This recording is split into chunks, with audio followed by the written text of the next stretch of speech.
The highly competitive smartphone market just got a big new competitor, Amazon. Its first entry introduced this weekend is called the Fire Phone, a $199 phone with all sorts of features. So how does it compare to other smartphones? CNET editor Dan Ackerman is here with the verdict. I should say senior editor. Good morning, Dan. Good morning to you guys. I keep hearing about this phone. It's 3D. I get Amazon Prime. I have all these other bells and whistles like more storage. But what do you actually think of it?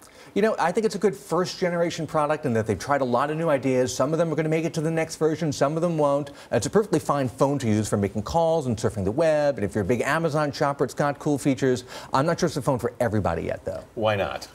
You know, a lot of it is it feels very sort of experimental. It's got this feature where you can take a picture of something and try to buy it on Amazon. I got maybe a 50 or 60% success rate with that.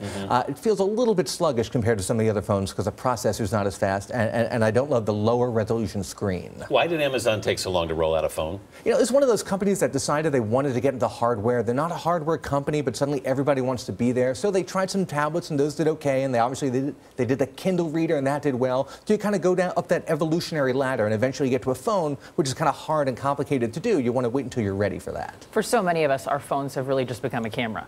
Oh, yeah. This one has four cameras. It has four, basically? It's got 5 cameras, but only 2 of them are for taking pictures. The other ones are actually to detect your face and give you that 3D view where it can actually give you kind of a quasi 3D effect. And it looks at where your eyes are and your face are, and it kind of shifts the perspective. They call it dynamic perspective. And that's one of the really cool features. I'm not sure how practical it is, how often you're going to go, oh, I want to see this map in a slightly 3D-ish view, but it's kind of cool. But you also get unlimited storage for pictures on this phone, right? That's one of the nice things. That's really not a hardware feature per se. Anybody could really add that to their phone, but it makes sense that you have an Amazon cloud storage, little locker, and any photos you take go straight up there, and I like that a lot. Let's talk about the competition here. Were you surprised Amazon didn't offer a price break over the big guys? That's the really surprising thing to me. This phone is $200 on contract. iPhone 5S, same $200.